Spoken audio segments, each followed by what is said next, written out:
Basketball is an incredible game in the amount of depth and complexity and the amount of reward that comes out of studying minutia. The tiniest details matter. That is where basketball greatness comes from. And if you're familiar with my channel, you know that I love to study it. I believe that from the minutia is where the basketball greatness comes.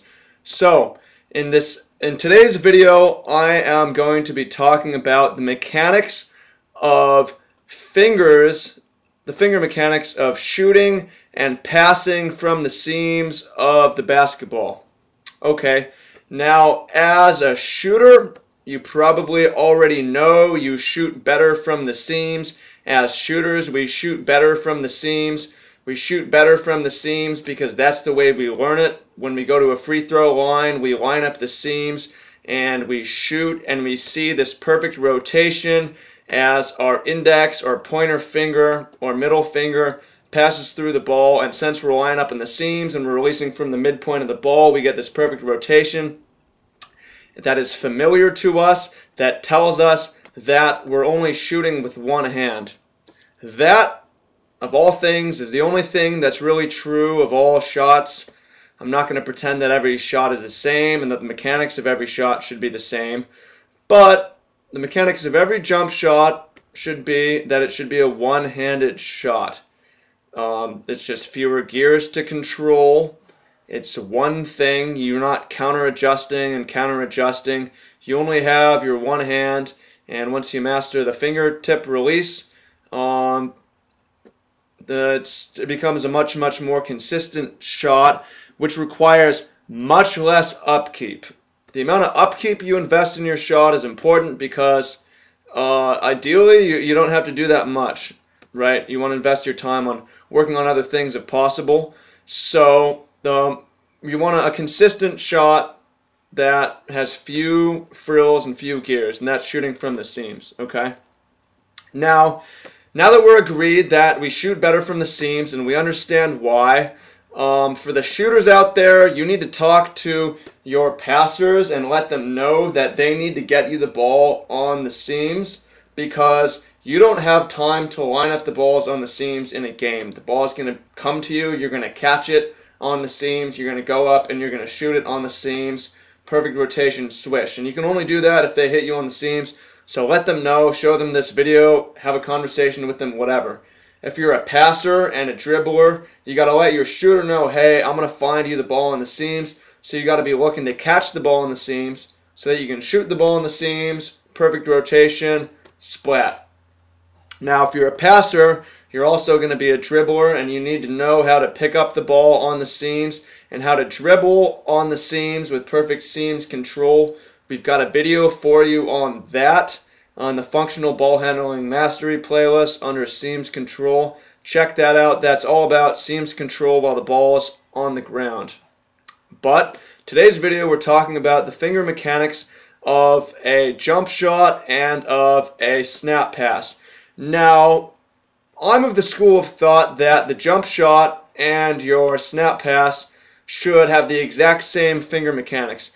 Now, I know there's an old school way of thinking where they say, or they teach you to pass with your thumbs down with two hands. I think there's a couple huge disadvantages to this. The biggest one being that you're learning a whole new set of mechanics in order to get the ball on the seams. If you have the exact same finger mechanics, you only need one set of tools in order to catch the ball and turn it into a seams shot, or catch the ball and turn it into a seams pass, or catch the ball, make a legitimate pass fake, seams pass fake into a seams shot, or catch the ball and make a legitimate seams shot fake into a seams pass, and so on. If your hand needs to be in different spots to make that seams pass from the seam or to your seams shot, it's just makes it much more difficult for you to be consistent about it. So I am huge on having the same mechanics for a shot or a pass as far as the fingertip goes. The other disadvantage to the thumbs down pass is that it's two hands. It's easier to deflect. You have less protection with your body, and it's easier to break up with a foul also, physicality. So that's why I think that they should be the same. Okay?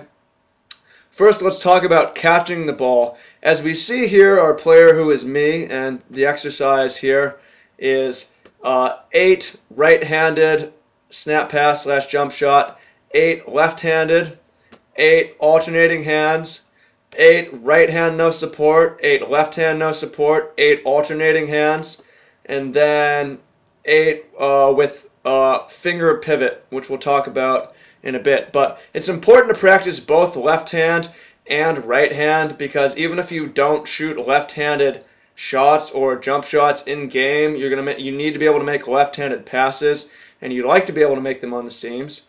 So it's important to practice. So that's what this is all about. Now, catching the ball on the seams is quite a bit different than catching the ball normally. So if you're completely new to this, you need to study the way that you catch the ball. It's possible that you catch the ball on the round ends and then on the sides and then go up with it. But if a seams pass is coming at you, you got to catch the ball with your shooting hand on top on the seams and your left hand, your off hand, either underneath it or transitioning to a finger pivot, or on the side so that you can go straight up. So that's something you got to be aware of, is you got to change the way that you catch the ball. As for where your shooting hand needs to be, I think that it's fine to shoot either on your index finger or on your middle finger. There's great shooters that shoot from both, and what matters more is you're comfortable and you embrace what you do and you get great at what you do and you focus on what you do. So either is fine. You just need to know that from whichever you shoot with dictates which finger is going to be on the center piece of the ball, the very center. If you shoot from your pointer finger, you want that to be on the center. If you shoot from your middle, well, your middle and ring finger physically share a tendon, so it's probably going to be middle and ring finger shot, so you probably want in between those two to be the midpoint on the ball. That's about it for the actual hand mechanics. As far as your wrist and having your wrist inside of your body, I don't know that it actually matters too much, because I think that our ability to tuck our elbow in or whatever is directly proportional to our ability to pronate our wrist or turn our palm so that it's facing the basket during the entirety of the shooting motion.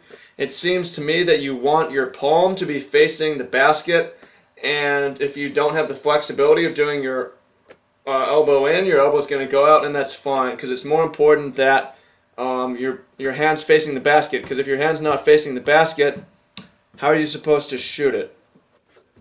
It's important in practice to end every set of repetitions with a make. So when our player, who is me, loses the ball, it's important that they come back, pick up right where they were, so that they can end with the memory of a make and take that confidence into a game time situation. Okay, so let's talk about the index finger pivot and when you want to use that. Now, this is really basically minutia. If you're following along, you may want to grab a ball, or pause this and maybe even grab a ball and think about the situation that comes up when you're picking up the ball off of a left-handed seams dribble and transitioning into a right-handed shot. So your left hand, you're picking up the ball and your fingertips are on the seams. Your right hand is going to slide under and go on the seams, and you're going to pivot